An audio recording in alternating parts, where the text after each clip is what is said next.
Welcome to Nuclear Nightmares. In this episode we look at a real chuckle fest from 1965.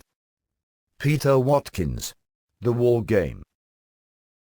Now, this review cannot contain any video or audio clips of the actual film. Once again, this is due to copyright policy. What I'm trying to say is that this video is going to suck balls. But if you still want to see it, be my guest. I must admit I was tempted to do this for the review. I am a scientist, but I am also an asshole.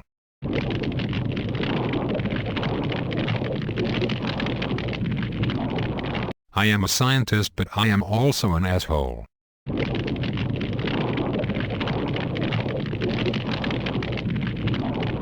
I am a scientist, but I am also an asshole.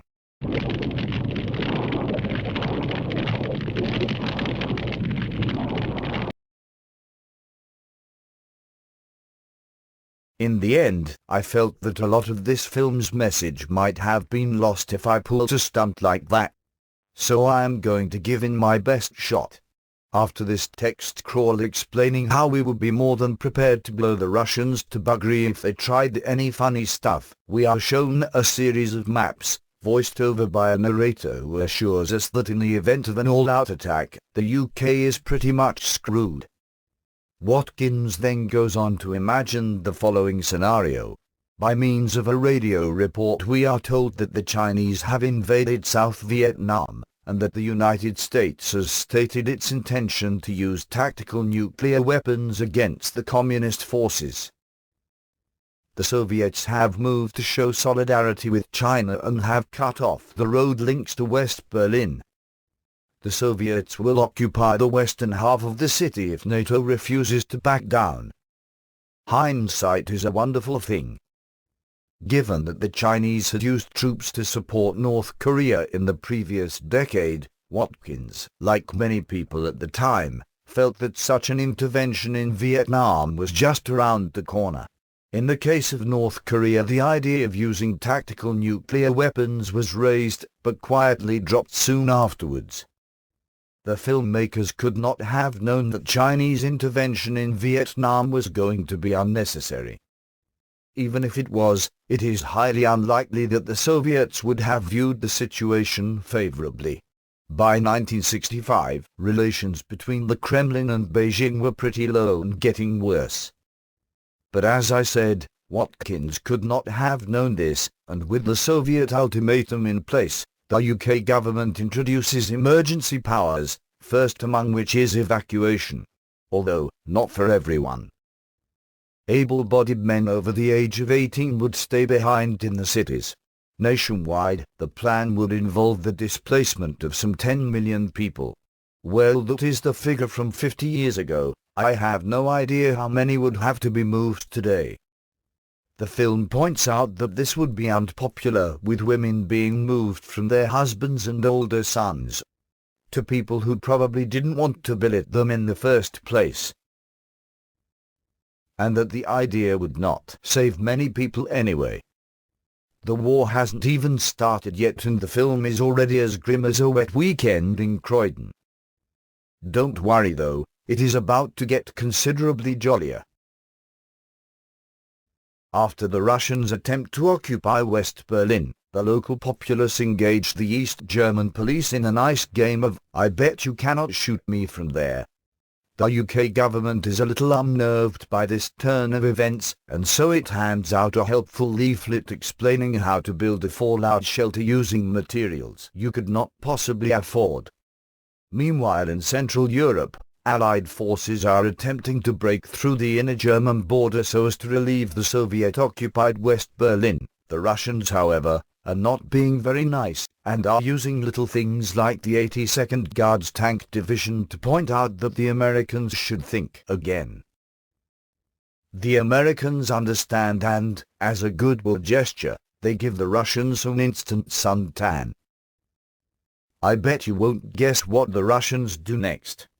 A suburban family in Kent receive a visit from their doctor.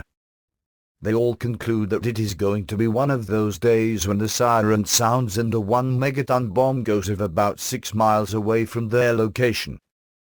An infuriatingly calm narrator voices over scenes of intense suffering with information about melting retinas and burning skin. That guy has the same expression as me whenever Hollyoaks comes on. After this we see a family sheltering from a blast 40 miles away, a firestorm in Rochester, and a group of extras who have just been told that they have to do it all again next week for a World in Action special. Enough jokes, this movie has a serious point to make and it does not shrink from doing so. Police are drafted in to perform mercy killings. Dead bodies are burned by the local authorities, the surviving relatives are not allowed to claim them. Vigilante groups hijack police vehicles and storm food compounds. And those who are caught face summary execution.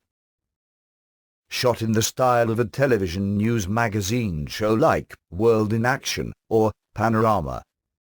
The War Game cleverly offsets calm, almost apathetic interviews with so-called experts and academics, with scenes depicting the burgeoning violence, thus driving its point home. This film predates another BBC drama, Threads, by around 20 years. Threads takes up many of the themes encountered in The War Game, and has the advantage of being able to draw on more scientific data than this particular film.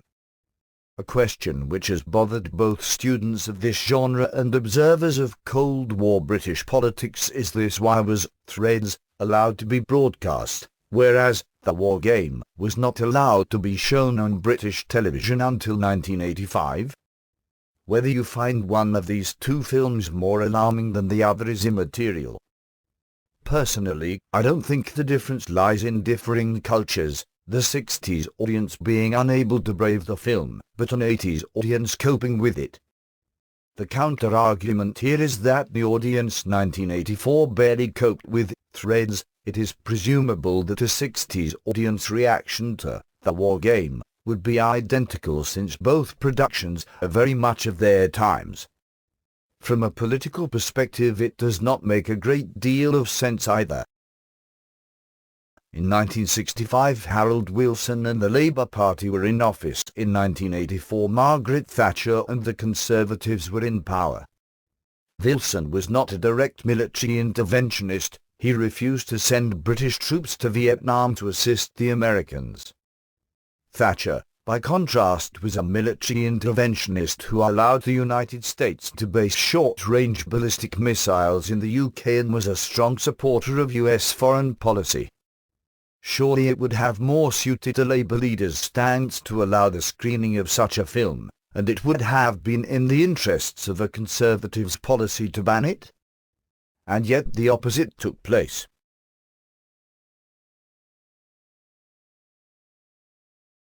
I must stress that this is only my opinion, but I would like to suggest that the difference lays in content.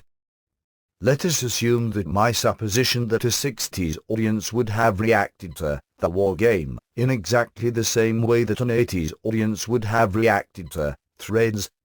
Both movies have a hospital scene directly after the attack. Both scenes are highly disturbing, but in Threads, the camera does not immediately cut to a scene of police officers putting terminal burns victims out of their misery with revolvers. This film does. Threads does not contain narration to the effect that an attack on the UK is likely to be of a greater magnitude than the one shown on screen, and that a real attack may very well wipe out the entire island. Again, this film does. Threads does not suggest that nuclear war is inevitable either. The War Game assures the viewer that the scenes they have just witnessed are highly likely to become real by the year 1980. So, first of all, it is being suggested to us that a real attack would kill everyone on the island, and secondly, that such an event is bound to happen. I am a little closer to seeing why the film only got theatrical release and was not screened for BBC television for 20 years. That's all for this episode. I do hope you will join us next time on Nuclear Nightmares, but until then remember, you are better off in your own home. Stay there.